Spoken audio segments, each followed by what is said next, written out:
In a world full of noise, two voices rise above the chaos. Ron and Brian.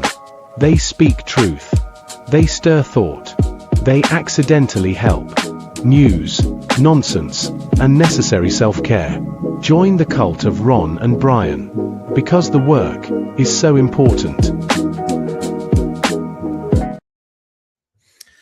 All right, good evening, everybody. It is Sunday night, the last Sunday of February. It's 8 o'clock here on the East Coast, and it is time for episode 393 of The Cult of Ron and Brian. Brian, how the hell are you doing tonight, my friend?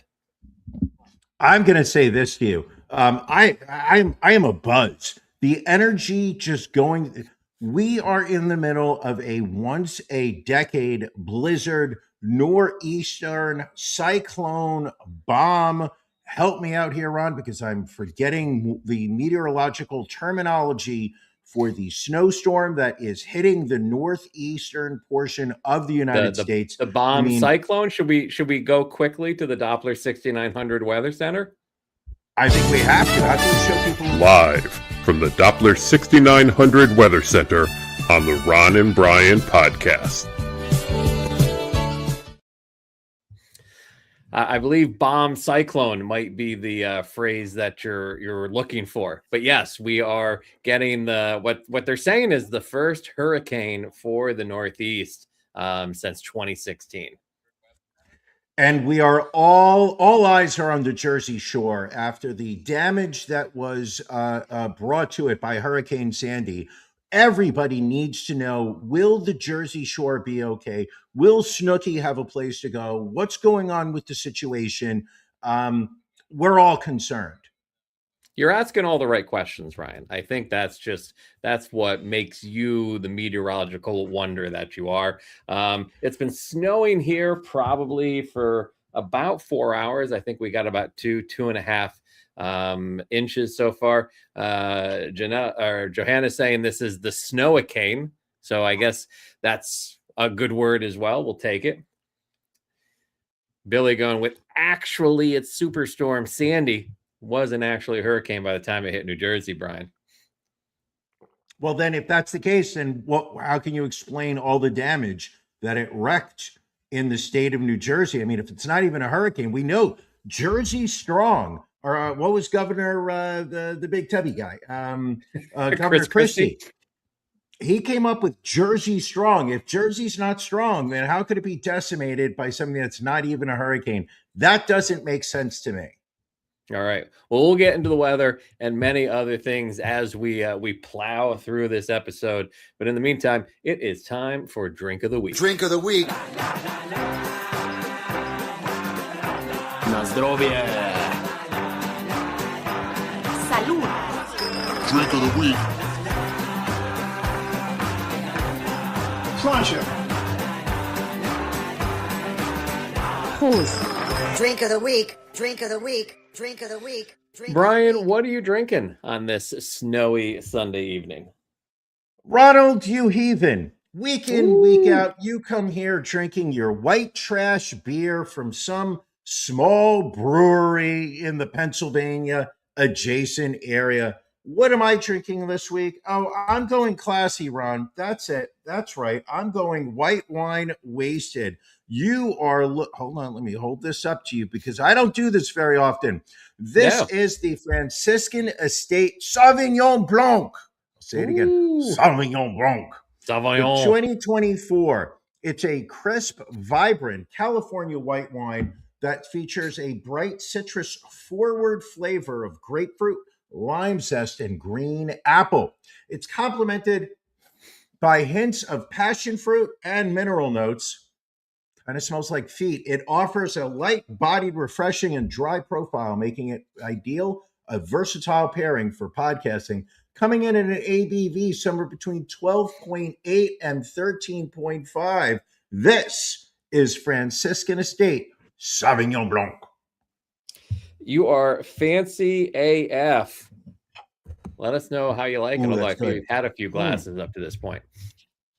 I had 1.5 with dinner. I made a little shrimp scampi for me and the lady.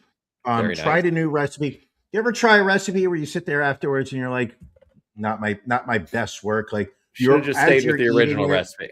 Yeah. Yes. Tried a different one. This one was it was a lot drier, and which is why where the white wine really came in. But the shrimp with the breadcrumbs and a little Parmesan cheese with the white wine, utterly delicious. But I'll tell you what makes this wine even better right now. And that's that I'm getting to talk to you, Ron, because right now you're going to tell me, what are you drinking? That's right. And Brian, I've heard the people, stop with the specifically Pennsylvania breweries. So I said, fine, everybody, let's go to the exact opposite coast of the country. This is Firestone Walker Brewing Company out of California. This is their Double Jack Double IPA.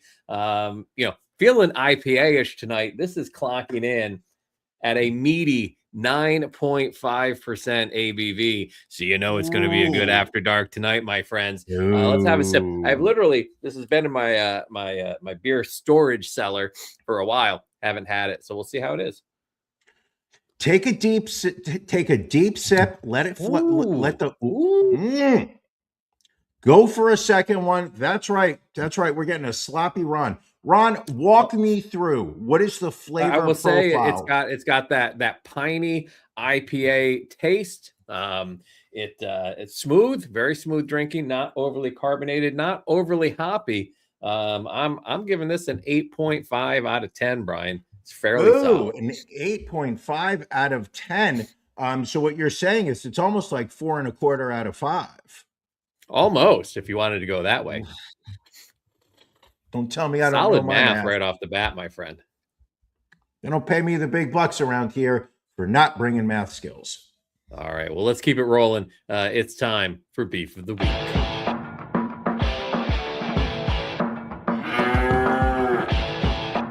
Ron and Brian's Beef of the Week.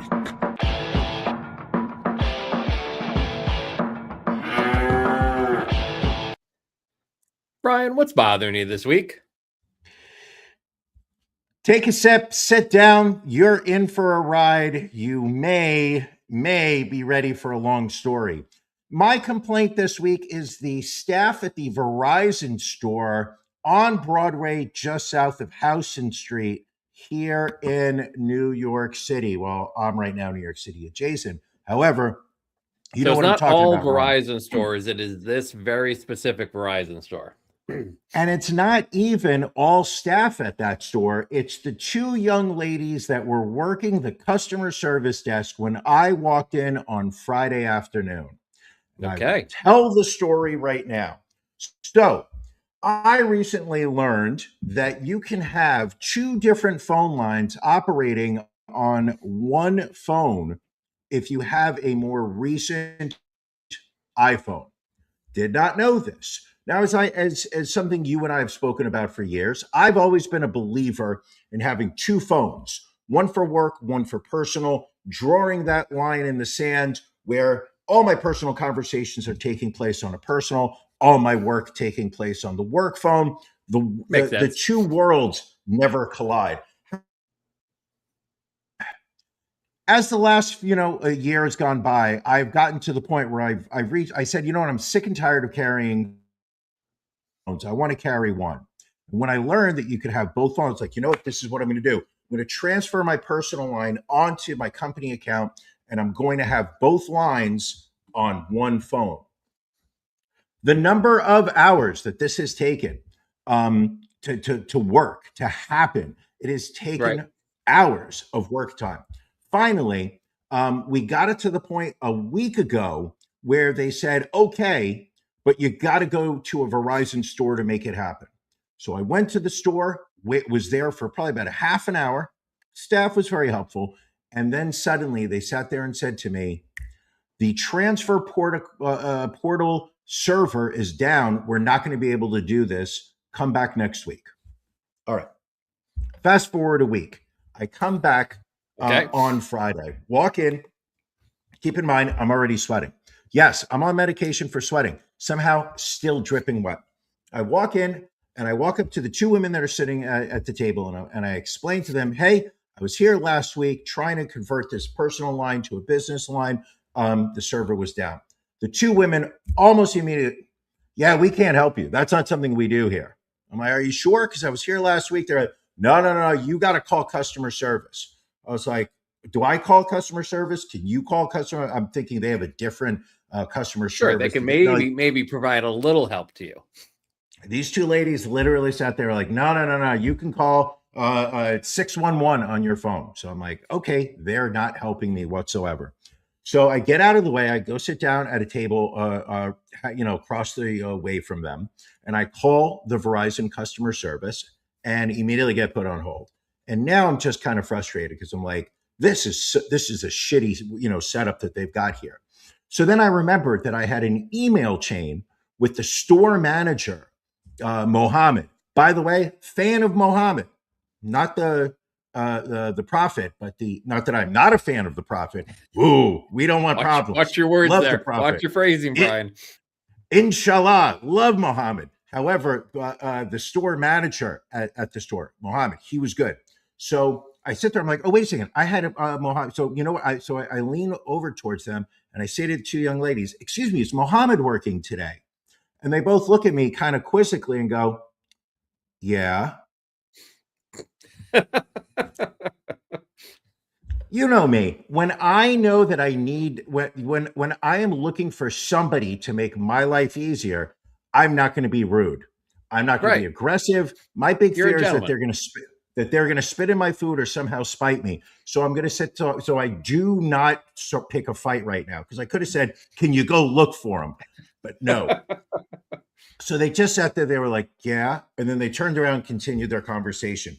So I take out my phone. So they literally said, yes, they answered your question very specifically and then turned around and started to ignore you. So then I sit there and I remember I've got the guy's email address because there was a thread going from the week before. So I find that email, do a quick search on my work phone, find the email, hit reply all, and I just say, "Mohammed, are you working in the store today? Two employees, I'm in the store right now. Unfortunately, two employees here said that they can't help me." Hit send.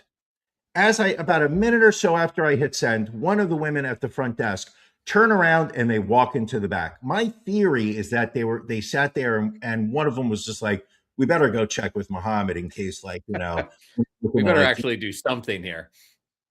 So one woman gets up, slowly walks into the back, closes the door, and now I'm sitting there. Now I'm on minute 9 of hold with Verizon. I still haven't spoken to anybody. I'm looking down on my phone, and I could just feel the perspiration just pouring down my face. It's like I am Prince Andrew, right as he's right after he got arrested. Are you sitting there like this in the Verizon store? Just worse, I'm sitting forward so I can just feel the sweat rolling down my head. Next thing I know, I see these two legs approach in front of me, and she said, "Why didn't you give me any context? You told my boss that I refused to help you." So now you're in full-on confrontation, which you were trying to avoid. Which is what I was trying to avoid. So I look up and I'm like, "Avoid confrontation, Brian. She may still be able to help you." So I said to her, "I never said that you refused to help me. I said that you couldn't help me." Now, I might be arguing semantics here, but to me, refuse is I can help you, but I will not. Choose not to. Right. I can't help you means I do not have the authority or the power to make whatever you want happen. So I said, "Nope, I never said you refused. I said that you can't help me." She looks and she goes, "I saw the thread." And at which point I'm like, "Okay, lady, you're doubling down now." So now I look down and I start to pull up the email because I'm about to read it to her. And at this point, Mohammed comes from the back. Again, not the prophet Muhammad, right, but the store manager Muhammad. He comes out, immediately goes, "Oh, hello there, Mr. Perlis." Now, in today's modern age, when you get called Mr. right off the bat, you're going to be getting much better treatment. So he comes out, he goes, "Oh, hello, Mr. I didn't know you were coming back to the store today." Next thing I know, he's got me standing at the desk with the two ladies, The one lady who's arguing with me, she takes out her iPad and she just starts entering shit in. At some point, hands it to him. He enters some more stuff. Literally, is she aggressively hitting the iPad screen like this? No, but she was not pleased. She was not pleased. You could tell. And now I am really sweating. And the worst part is, I don't even have a reason to sweat anymore. Like he's helping me, taking care of me. I've done nothing wrong. But you are the customer after all. I know. She keeps giving me dirty looks. So she's just like doing one of these. Looking up at me. If you're listening to the audio portion, you got to get the video. You're missing out. So finally she looks at, he gets on the phone. He makes some kind of call. Next thing I know, wham, boom, everything's set up. I've got both lines now on my phone and I walked out of the store happy. I made a point. By that point, she was already helping another customer. I made a point of walking over, fucking interrupting her with that other customer. And I got as close as I could to without violating personal space. And I reached out my hand and I was like, thank you so much. I really appreciate all the help you did. Everything's working. Thank you so much. She did not give me a handshake. My hand was just left standing in the air. And then I turned around and left. And fuck her. That's my comment. Not all women, Ron. I know you can use the personal side of it to now attempt to delete your name off of the Epstein files on the DOJ website, because I know that was concerning to you trying to use your work phone to do that. Not at all. Well, that's good. I'm glad to hear that you have what it is you need, Brian. It's all about you, Brian, I guess. Yes. Ron? Yeah. Top that. What's bothering you this week? I can't top it, but obviously what's bothering me this week is this goddamn snow again. We literally, we had, when was that storm? Like a month ago? And so 3 weeks. Solid 3 weeks. So finally, we weren't able to really use our driveway because it was packed with snow. We weren't able to park on the street because it was packed with snow. So between the warm weather, the rain, beautiful day on Saturday, finally all the snow was pretty much all gone. And now, again, Brian, we've got snow and I'm just tired of it. Yes. And this is what I don't get also is our county sent out a drought warning the other week. And I'm like, how is it possible with all of the snow that is now melted and all of the rain that we could potentially be in a drought situation? Now, I have a question. Did they say specifically it is a drought of water, or did they say that you have a drought of date rapists now that Bill Cosby has left your county? I didn't specifically check that, but the water part makes a lot more sense. Okay. All right. I'm just saying, sometimes you want to rule out all the different possibilities before you come to a conclusion. Question for you. How much shoveling have you done so far? So far, I've just shoveled off the back deck so the dog can do her business in the yard. I'm probably going to leave the rest of it till morning. Because my mistake last time, because it's going to freeze over at some point. I think our mistake last time was we shoveled a few times during the day. So that way, when it did finally freeze, it froze straight down to the sidewalk. So I kind of want that little cushion so that we can break through the frozen part and actually be able to shovel in the morning. Now, when you say we, I feel the subtlety should be pointed out that you somehow are going to make your bride, your queen, the woman that has lifted you and supported you through all your unemployment periods, that somehow you are going to make this poor woman go out and shovel snow. Well, I will say this. I don't make my wife do anything, Brian. I know you feel women should be subservient to men. That's been your stance for the last 53 years. But she wants to help. I say, no, you can stay inside. And she's like, no, I want to be out there. We are a team. We are partners. She's like, we don't live in some fancy ivory tower where we pay, so many $100 a month just to have somebody shovel our walks and streets and everything else for us. So she supports me, Brian. And I know that upsets you. And I'm not quite sure why. What upsets me is the lying. The lies, Ron. That's what upsets me, is the fact that I know that that's a lie. Because I know your wife. I've met this woman many times. There is no way that she wants to get out off the couch tomorrow while she is working don't from get me home. wrong. And She's you're going to not tell me happy about it. Oh, I think okay. what it is I think she doesn't want me to have anything to hold over her. So that I can't say, oh, well, you have to do this because I did all the shoveling. Which, So you're saying this is spite. This is to be fair, she's right. This is spite shoveling, which is the worst. Shoveling. Yeah, exactly. The worst. The worst is when they do something. She's much closer to the ground than I am. I mean, she's like 4'8". So I mean, it's got to be a lot easier for her to shovel than me. All right. You're so lucky that she's sleeping. You are so lucky that she's sleeping right now, Ron. No, you know what she did? She started watching that documentary about America's Next Top Model without me. And like, I walked in and I'm like, are you watching the Tyra Banks thing? She's like, yeah, I didn't think you'd have any interest. I'm like, oh, anytime a documentary wants to shit on someone famous, I'm gonna want to watch that. Time out. What is I saw it on Netflix, but I have not watched one. I had zero interest. What is the concept behind it? So it is a, I think it's a, I don't know how many episodes it is, but it's a docuseries, and it's kind of a behind the scenes look at America's Next Top Model. And apparently everyone talks about what a horrible person Tyra Banks was on the show. Really? So I'm like, all right, I can get behind that.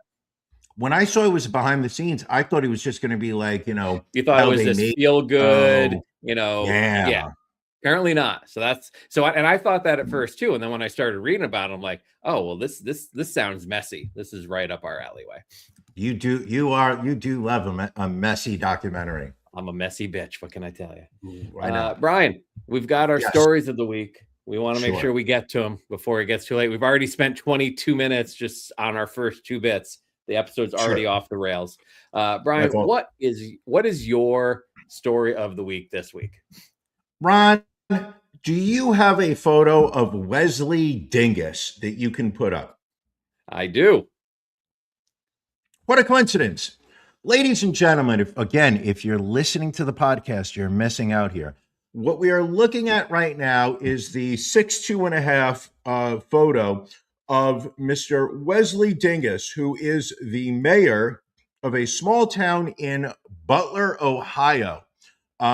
Wesley Dingus, the mayor, was recently arrested, and this is where it's going to get tricky, Ron. I may ask you for some help throughout this story, because I believe you've got some experience, and you will be able to tell me how your experience with this. So Wesley Dingus, small town Ohio mayor, is facing voyeurism charges after a suspicious teenage girl set up a secret camera in her bedroom and caught him sniffing her dirty underwear. That's correct. He was busted after the girl, a relative in his care, she hid a camera in her bedroom last month and allegedly caught him touching himself while smelling her dirty underwear.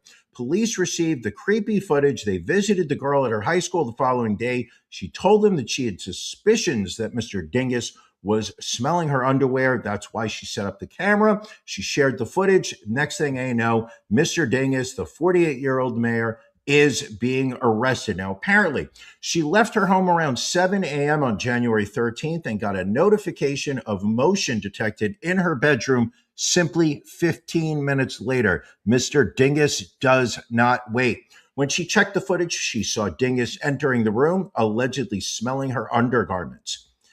This is the part that I don't understand, Ron. The next day, she received another alert at 7:17 a.m., and the video showed Dingus again going into her room, smelling her worn underwear and touching his groin area over his clothes.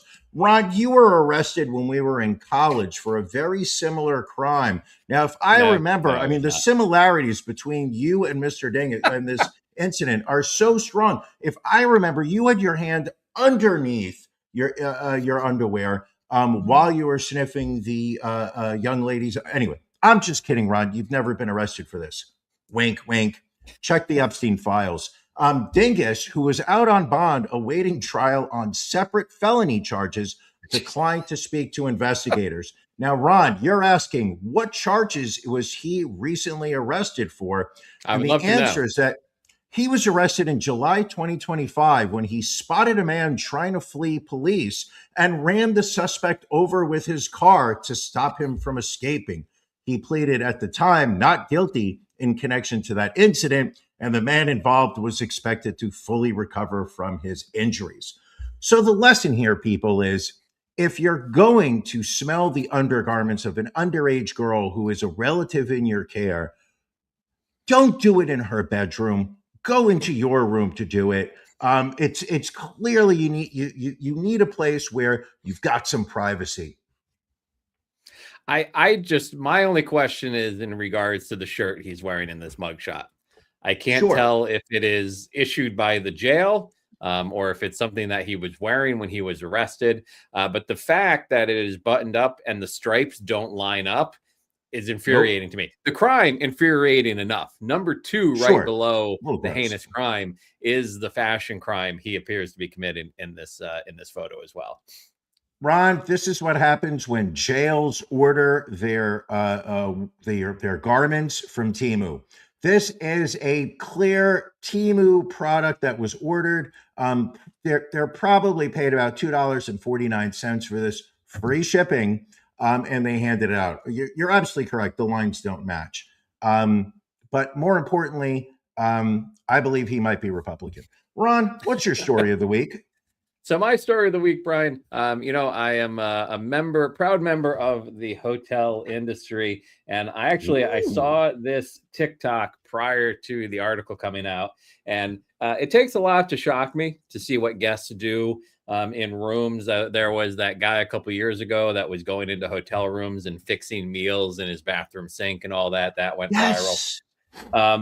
But now this woman, TikTok creator at Tara Woodcox 11, demonstrating what she was calling a travel hack. So apparently she was traveling. She was in her hotel room, and she realized that she had not packed enough underwear for her trip. So she said, "Here's a travel hack for you." She's like, most hotels will have like this Keurig type coffee maker in the room now. All you need to do, ball up your dirty underwear, stick it where the K-cup would normally go, and then run it like you were brewing a cup of coffee, because that's just going to run scalding hot water through the underwear and clean it. Now, while the science is sound, yeah, she ain't wrong. She's not wrong. The fact that, I will say the coffee maker probably gets wiped down. I doubt housekeeping usually cleans the cup holder, because they're probably just used to whatchamacallit, just K-cups being used in there. I don't think they are used for cleaning underwear. Now, here's a question. Yes. Do you think Wesley Dingus from the previous story would have paid good money for the cup of underwear coffee that she made?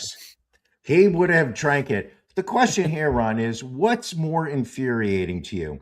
That she's taking her used underwear and putting it in a hotel shared coffee maker, or the fact that the lines on her shirt don't match up into clear vertical stripes? See, with this pattern, I'd expect it not to line up. What is also disturbing is she talks in the TikTok video about how apparently she thought she was the first person to think of this. Apparently, this is a thing with people traveling when they need to clean their underwear. So add hotel coffee maker to the list of things that I will not be using moving forward. Did you go through a period of time where you did use them? Because I know I did, and I don't use. I stopped a while ago. Yeah, there was definitely a period of time that I used them. I mean, if I go in and it's a nice, like if it's an espresso or it's a Lavazza, I'll use those. Mm-hmm. But the other ones I've kind of gotten away from. Yeah. Same here. There's just something. there's something skeevy when it's just like a one of those like tea-size packets of Yeah, Green and a little Mountain plastic Java. tray that you slide in. Yeah, very Yeah, sketchy I looking. stopped using them. It got to the point, like I used to enjoy the experience of like waking up, boiling some Sure. water in that, having a cup of coffee before I like, get my morning going. Now it is just like throw a pair of sweatpants on, go out and find the nearest cup of coffee, Yeah. then bring Go it down to the back. Yeah, lobby, get a coffee there, whatever it takes. sure. Yeah, So yeah, yeah. I, Wally, I, I get that. making note of my my red, white, and blue hat, Brian, because we are celebrating the end of the Olympics. We're celebrating America being the hockey capital of the world. That's right. The bald Listen, eagle flew high. 1980, The Oh, Miracle on Ice, Lake Placid. Who has not enjoyed that movie with Kurt Russell? Couldn't sure. tell you the name of it. Don't even, all I remember is one of the players' name was Abruzzi. Don't really remember it. I was 8. However, I will say this, people. Everyone is sitting there saying that this is Miracle Part 2, which it is not. When I woke up this No. morning, USA was plus 110. I mean, that is not a miracle. I will say this. If there is anything that, let's face it, we've been very critical of America. We've spoken about, in many areas where, America says it's great and acts like it's great. But, there's so many areas of improvement in this country. But one of the things that truly makes me happy is when America excels at something other than war that other countries take super seriously and then they fail at. The idea that Canada, which their national sport is hockey, Hockey Oh yeah. Day in Canada is like, the whole place shuts down to watch hockey games. You don't say, eh?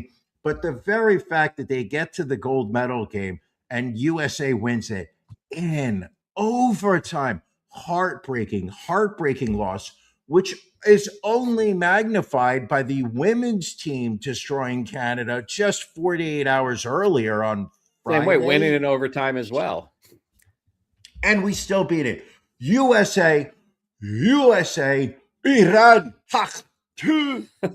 But to Sorry. your point, I don't think it's as big a miracle as 1980 was. There were all actual amateurs back in the Correct. 1980 Olympics. Now it's just, which country is producing the best NHL stars. But Correct. still a great win for America. Oh, anytime and also, it was just did you watch the whole game this morning? I did not know. I watched the first Oh. 2 periods, and then we had a workout class to go to. And then you got your period. I was going to say I watched the whole game plus overtime. And I'm going to say this to you. It was a reminder of why I am not that much of a hockey fan. It is so fucking annoying trying to watch where that tiny little black puck is on the TV. My lady bored out of her mind before the game even started. And He's even like, not used to trying to keep an eye on small things.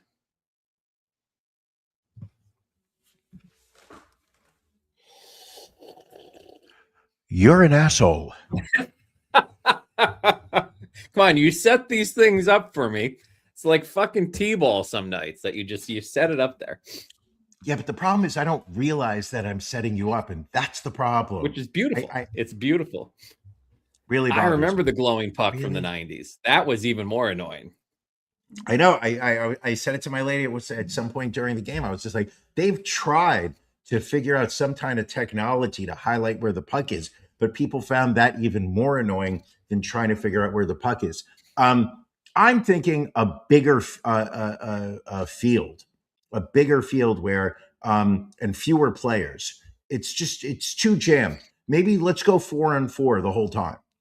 Well, here's a question because everybody well, not everybody. There are a number of people seem to be upset that the overtime rules they go to 3-on-3 versus Oh, I think it's 5-on-5. great. Okay. Who wants to watch another 20 minutes where these guys may not score? The whole point of that sudden death overtime is that it brings resolution to the game.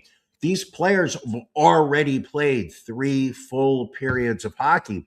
There's no let's just keep playing until tomorrow morning. This isn't baseball.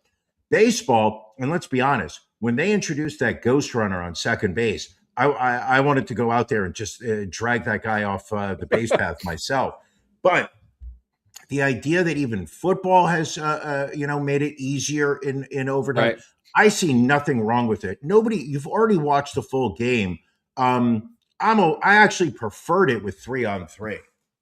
Though What there would you was a say moment. if each team picked one player and they had to fight with sticks until one person was unable to continue? That's no different than the last time we did a live podcast, Ron. You came out, in full pads and gear, and I did too. We fought till one man was standing. And, after I spit out my third tooth and fell to the ground, pouring out blood out of my ears, you grabbed the title belt and you said, "This is mine," and stormed off, ending the podcast show. It was brutal. I don't think that's the way to go. But I'm glad it didn't end in shootouts. I will say this. I respect more a sudden death victory over shootouts.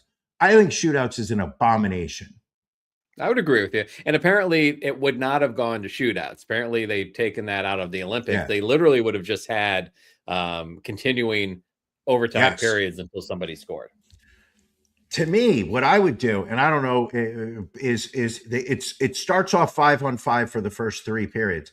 I think what they should do is a 10-minute 4-on-4, then a 10-minute 3-on-3, and then a 10-minute 2-on-2.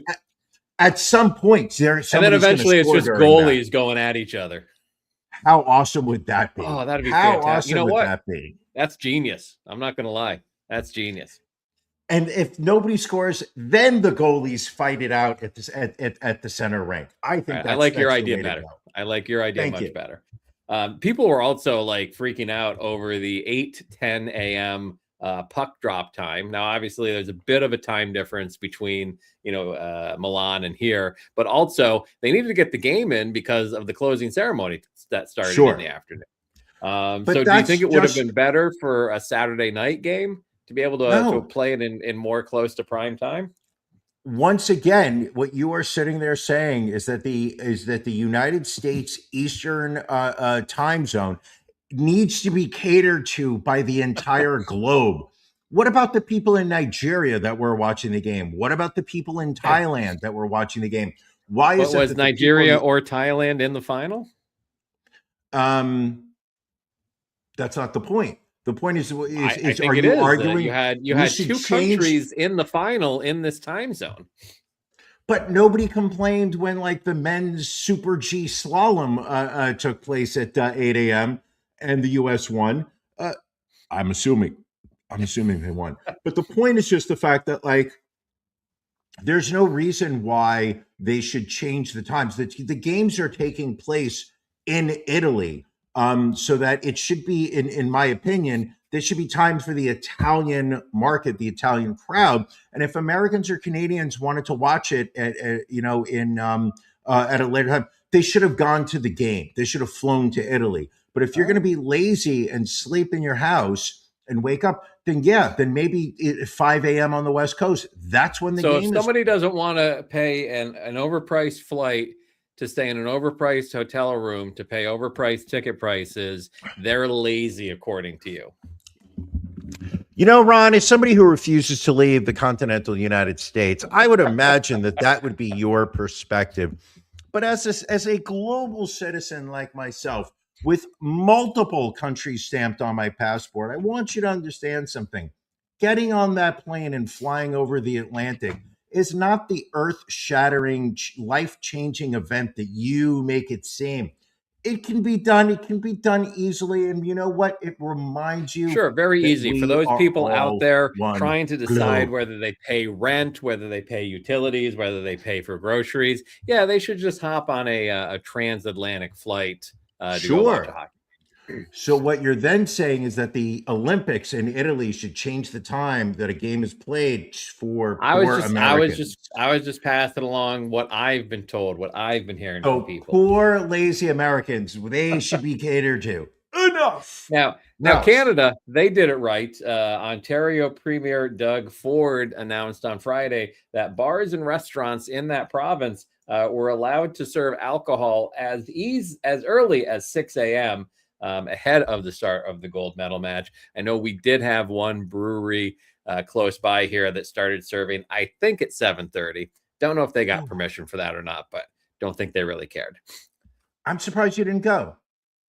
I didn't find out till after the fact.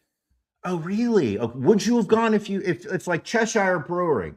Say they were like, listen, we're opening up for the game. We're serving beer at 8 o'clock. Would you have taken the lady and like, let's get some beer and eggs? Let's go down. Let's go have a beer mosa. See if they've got some breakfast. We get like some bagels delivered. Like and be amongst fellow Americans cheering on our Olympic team.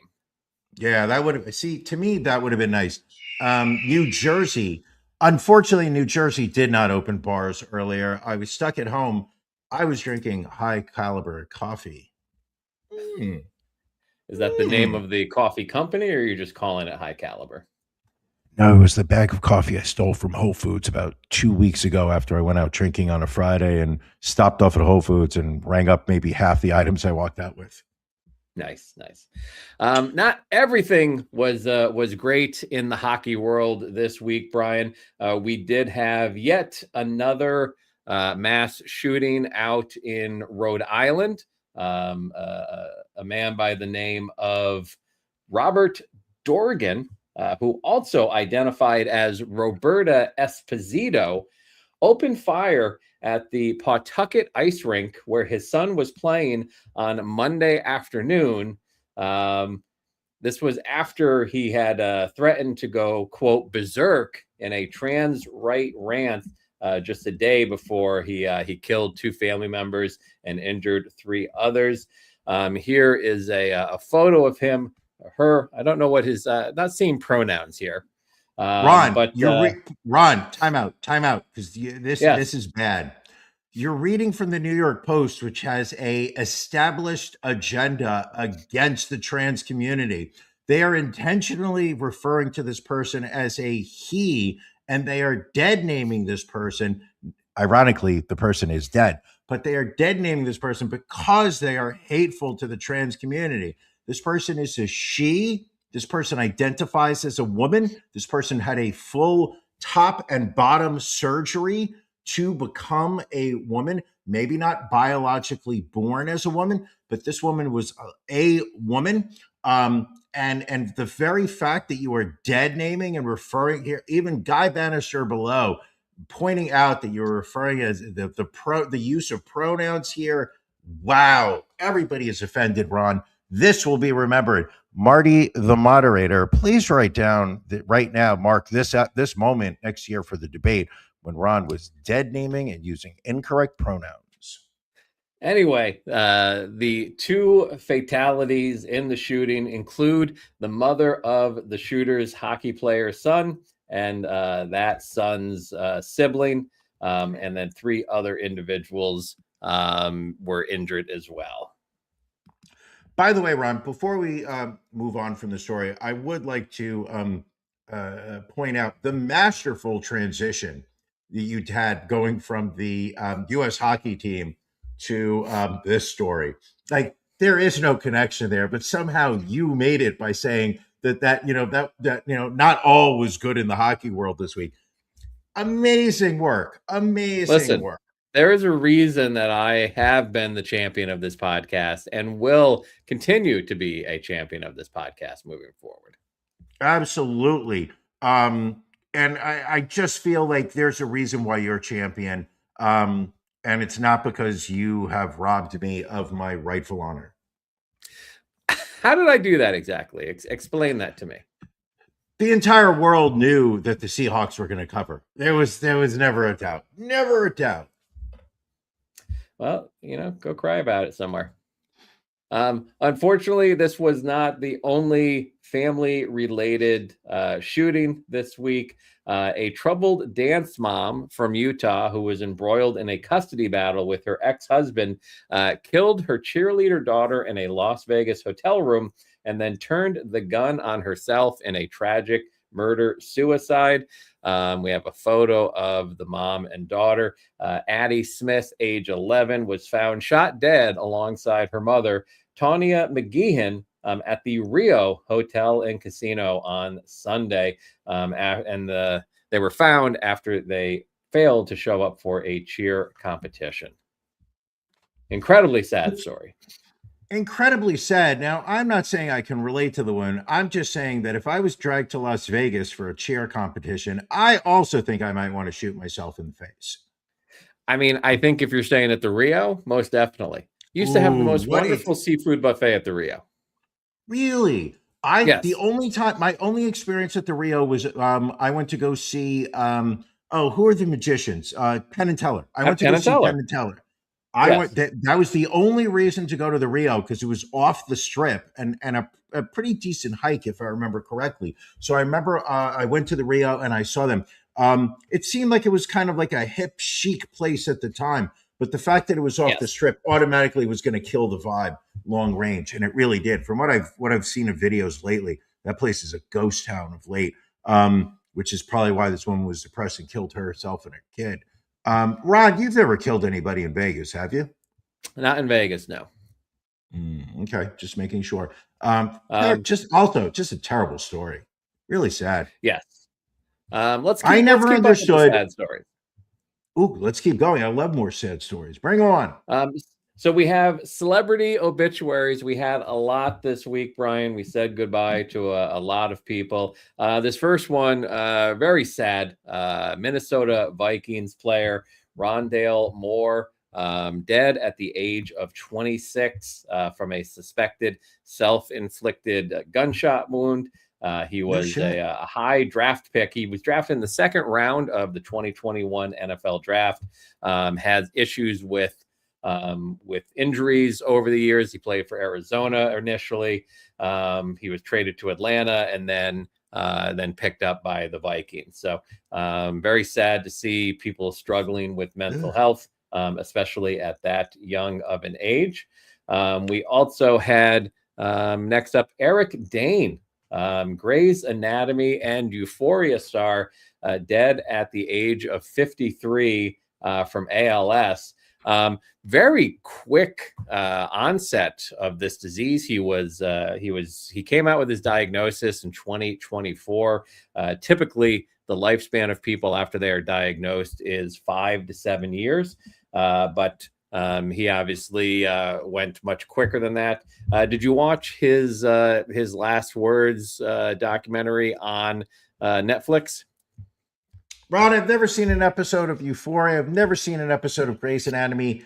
I actually have no idea who the fuck this guy is. But you know what I do know, Ron, is that I pay attention to the death pool. And when he announced that he was no longer able to walk last year and that he was being shuffled around in a wheelchair, I sat there and said, you know what? This guy's time on this mortal coil is limited. And I sat there and said, this guy's going to be on my 2026 death pool entry. For those people who missed out on those 47 points, I'm terribly sorry that you were not thinking the way I was.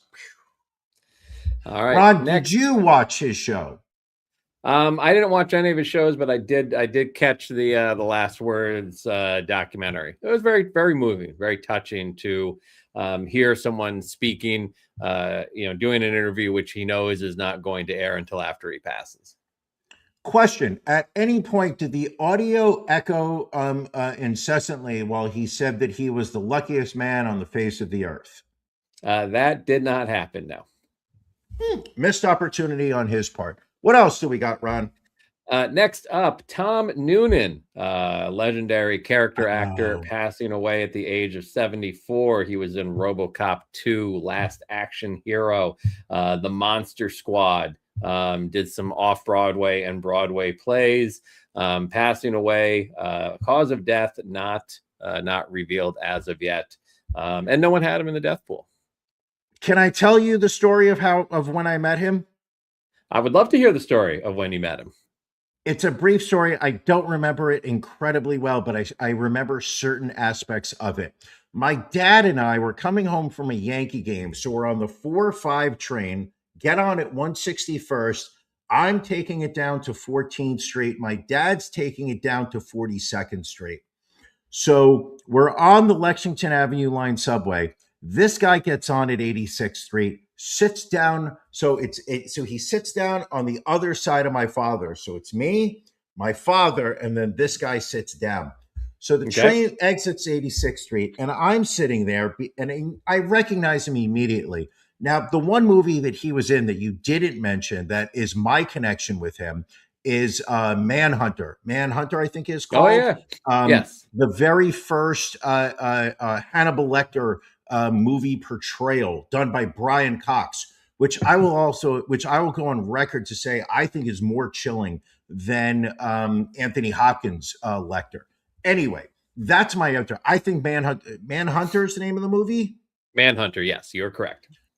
I saw it in the theaters. I could watch it tomorrow. I might make the lady, she doesn't like horror. But anyway, to me, I love this movie. So he sits down next to my dad. So I lean over to my father and I go, take a look to your right and tell me that's not the guy from Manhunter.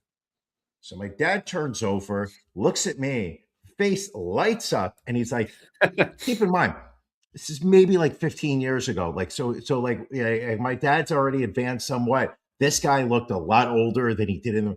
My dad leans over and immediately sits there and goes, hey, you were in Easy Money with Rodney Dangerfield. Suddenly, I'm sitting there being like, no. I said Manhunter. This is so embarrassing. The guy then, now keep in mind, the subway is going from 86th Street. It stops at 59th and then 42nd, and my dad gets off. So between 86th Street and 42nd Street, this guy sits there and starts telling the story about how when the original script came in and as they filmed it, he had a very large character in the movie, but Rodney Dangerfield didn't like him and insisted during the editing process that they cut out almost all of the lines he was in. Wow. Like an embarrassing reference, a terrible story. My dad talked his ear off. Literally those two subway stops, the whole time I'm mortified because all I wanted to do was make a Manhunter reference. And my dad brought up the one movie where he he literally was like, Rodney and I didn't get along during filming. We got into arguments on how scenes should be shot. And I'm mortified. Suddenly we pull into 42nd Street. My dad gets off, says goodbye to the guy, says goodbye to me, gets off. Now it's me, space, and the guy. We said not one word the entire time for the next supper.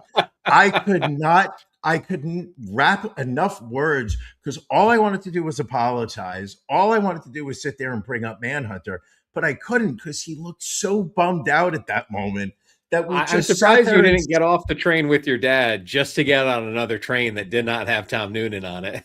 I know, I couldn't. So we took the subway one stop. I stood up. I just wished him a good day, said that I was a fan and got off. That is my moment with Tom Noonan. Nice. The only time. Oh my gosh, I remember. So embarrassing. Also passing away this week, Reverend Jesse Jackson at the age of 84, civil rights activist, LGBTQ rights activist, politician, and ordained Baptist minister. Founder of the Rainbow Coalition, vocal critic of the Reagan administration, and also launched a presidential campaign in 1984, which he finished in third place for the Democratic nomination behind Walter Mondale and Gary Hart. Also ran in 88, finishing as the runner-up to Dukakis. Apparently not a big fan of New York City. I believe his big thing was he referred to New York as Hymietown, which really caused... little slip up he had back in the 80s, which I believe he apologized for repeatedly, Brian. You seem to want to keep bringing it up. I'll tell you why, Ron. How many times have I apologized to you in the probably 35 years that we've known each other? I apologize to you almost on a daily basis. Why? Because I know that an apology is meaningless. So when he announces that he's apologizing for referring to New York as a Hymietown, I know that those words are hollow, that he does hate New York, that he thinks it's run and manipulated by Jews, and I can never support him. I will say this. He did a lot for the African American community. He was a voice of legitimacy that I think pulled the community up in the post Martin Luther King years. I know Al Sharpton for a period of time tried to be that role, but couldn't. I know he's kind of tried to wipe his image clean. But Jesse Jackson, I really feel that like if there was no Jesse Jackson, there would be no Barack Obama. I would say you're right on that. And I think that, what's important for us to remember is that even if you're not the person that succeeds, if you make progress in this world, that's something to be remembered for. If you move things forward, not everything happens within a year, 2 years, or even a lifetime. If you move things forward, that's still something to be proud of. Very well said, Brian. Kudos to you. You don't need to apologize for that. And last in our celebrity obituaries this week, Bobby Duvall, Robert Duvall, one of the all-time great actors, passing away at the age of 95. I mean, geez, he was Sonny in The Godfather. He was in Apocalypse Now.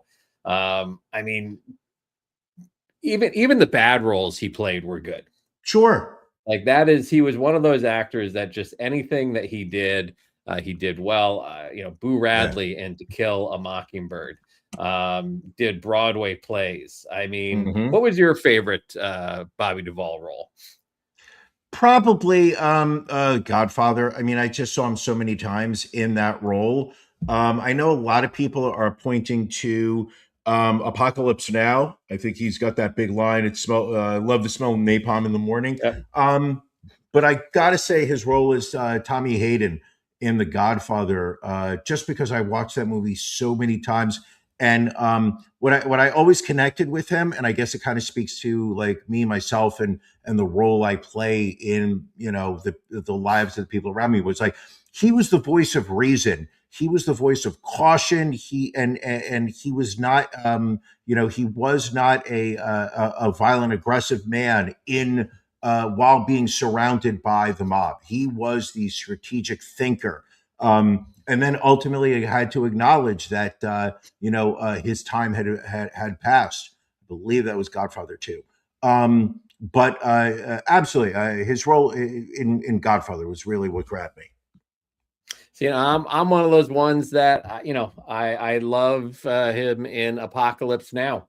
I was as an English major, I was forced to read Hearts of Darkness in English class, and that's the book that Apocalypse Now, and he personified the character from the book so well that great. And I mean, Falling Down, The Apostle, True Grit, he was in.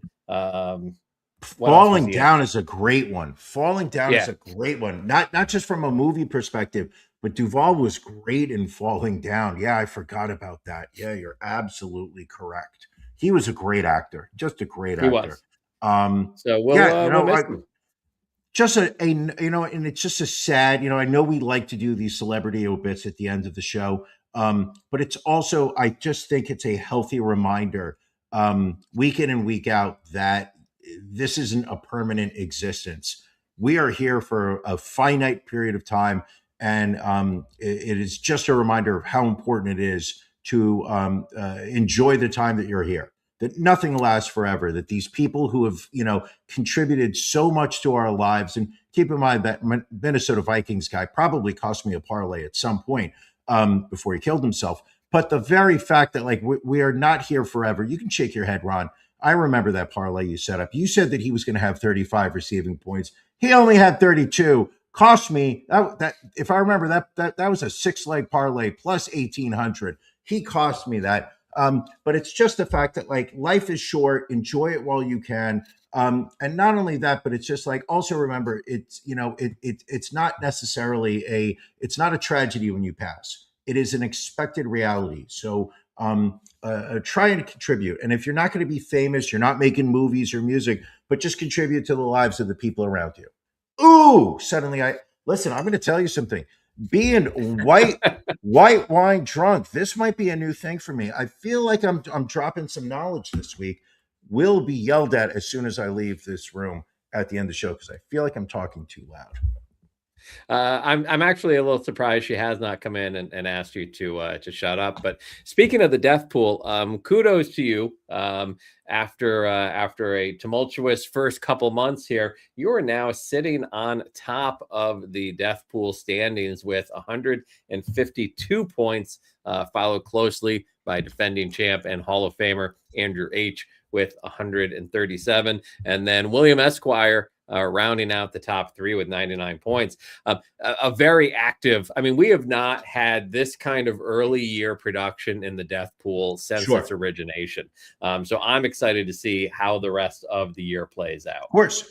Think about it. William Esquire went about 7 years without scoring a point. His drought was something that was spoken about by society wide and large. Suddenly, the man's got 99 points, and we're not even 2 months into the year. This has been a wild year. Obviously, some people, myself included, expected the early deaths and have scored points, put them on the board. But you know, let's not be mistaken, people. There are still more than 10 months to 2026. Lots of lives are going to be lost. Lots of points will be scored. This thing is not over yet.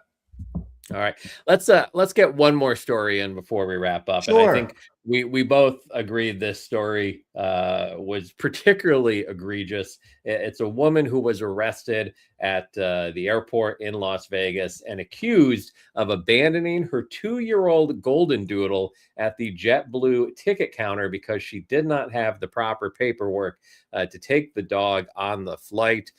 This is a shot of her and the dog at the airport counter back in February 2nd. She apparently thought she could bring the dog on the plane, said it was a service animal, but did not have the appropriate paperwork. So she just tied the leash to the counter and left and tried to get on the plane. Security found her, arrested her, and she has been booked on charges of animal abandonment and resisting arrest. Horrible story. Like, just shows you that there is not a high enough bar for people to be allowed to be pet owners. And this is where, like, you just realize that people are garbage, is the fact that she thought she was just going to roll in and that she would just tell somebody, oh yeah, that's a service dog, and she would be able to get on. They said, no, you can't. So she literally just put the leash down and walked away. And when the cops are immediately called at this point. I mean, have people not watched? I mean, obviously it's on my TikTok algorithm. The number of people that are just absolutely crashing out at airports and just screaming at poor customer service reps, screaming at police officers. And I'm going to tell you something. It all ends with them getting arrested. Like, oh yeah, it always does. It never ends with them getting on their flight and going to their destination. I have seen zero videos that end that way. I've watched people getting arrested. I've watched videos of people getting tased. Like, it never ends well. And this woman literally was just like, if I can't take my dog in, well, I'm not missing my flight. And you know what her logic was? She goes, well, there was an air tag on the dog, on their collar. So therefore, like, I was going to have a friend show up to the airport to pick up the dog. Yeah. Like it was a bottle of water at security. I'm just going to leave this and have somebody else retrieve it. Just a piece of garbage. So the dog was looked after by airport staff and police until Animal Protective Services took custody of it. Now, even after that, the woman had a 10-day hold period to be able to go pick the dog up. Did not do that. So now the dog has been placed in the care of Retriever Rescue of Las Vegas. The dog is now in foster care while the rescue attempts to find a loving home for this dog. It absolutely aggravates me to see shit like this. Ron, I'm going to say this to you. Should we bet on the over-under of the number of people that are going to put in applications to adopt this dog? I'm going to say minimum 25,000 people. are going to sit there and be like, I will take that dog. That dog is utterly adorable and deserves to have a good home. Listen, you've been thinking about getting a dog for the ivory tower. Maybe this is your sign to try and adopt this dog. Got to find out if golden doodles are hypoallergenic, because that's one I of believe the they are actually here. I think so. If that's the case, also it's a small dog, so it'll be easy. Really? Yeah. I may have to. That dog may be our animal mascot of 2027. All right, fantastic. So Brian, coming up soon, we will have our After Dark episode, exclusive content for our Patreon subscribers. If you have not subscribed to our Patreon, go to cultofronandbrian.com, click in the upper right-hand corner. If you join at the $10 a month level or higher, you get to sit in on After Dark. But not only that, the last Sunday of the month, which is tonight, we do our pajama party where we let our Patreon subscribers join us live, and we will have Can You Beat Ron, a trivia contest set up by the man next to me, and he has learned Kahoot this week. So, no. Or did I don't know. I've learned how to set up the slideshow in Kahoot. We're going to learn whether I know how to run a game in Kahoot. So up until this point, people who are not subscribers to the After Dark on Patreon, I mean, I've been doing the Can You Beat Ron using a PowerPoint slideshow I put together, and then using a shared Excel sheet for people to make their entries. We've upped our game. We're now using Kahoot, which gives rewards points based on speed and accuracy. I don't know if I'm going to know how to do this game right. It's going to be awkward, but which makes it all the more fun as people roast me in After Dark, which is going to be fun, people. So if you are a member, you've got the link already sent out to you. Join us at 9:30, which is about 24 minutes from now. If you don't have the link, you still have 24 minutes. Go to patreon.com. Look for the Cult of Ron and Brian. Sign up at the $10 or more. Listen, $10. What is that in today's economy? That is not even a package of bacon. It's an avocado. Skip avocado toast for a week, and you can afford the Patreon for a month. Absolutely. Let's do it. Join the show. Support. And not only that, also, and I don't mean to ramble, it supports the show. Ron, you and I said when we began the show 392 episodes ago, this podcast will always be free. We are never going to charge for it. We're never going to sit there and say, oh, you know what? We're going to do the show behind the paywall. It's not going to be a cash grab or anything like that. None. But if you want to buy this hat, just go to our website. You can buy the hat. However, one of the ways that people have reached out and said, listen, we want to support the show. We know that you guys are spending money every week on this show. There are costs associated. This isn't free. Ron and I, we go out of our pockets for the show. People said, how can we help? You know how you can help? Join the Patreon for as little as $5 a month. You get access to the audio for as little as $10 a month. You get the video. You get to join the Patreon. You get free swag with the show. It goes up to $1,000 a month. Now, I'm not telling you that you have to sign up for $10. We respect anybody who's willing to sit there and say, thank you for the years of entertainment that I've enjoyed for free. Here's a little bit of me paying it back. There you go. Well, I don't know how you could resist giving us your money after that, but we will wrap this up. We are going to get ready for After Dark. Brian, anything else before we wrap up episode 393? This episode is wrapped up, Ron. Love you. Thank you to everybody who is watching the show live. Thank you to everybody that is watching it tomorrow, the day after, everyone that listens to it from their favorite podcast source. Just people who support this show. Look at that. Wally's going to buy us a coffee. I will take that free coffee. I like that. I like a cup of coffee. Maybe I'll use my coffee mug, which you can also buy. Well, thank you for joining us, everybody. Patreon folks, we will see you shortly for Pajama Party. Everybody else, we will catch you next week. Thank you for joining us for the latest episode of The Cult of Ron and Brian. A non-tax deductible contribution can be made by subscribing to our Patreon. Visit cultofronandbrian.com and click on Become a Patron. We'll see you again next week.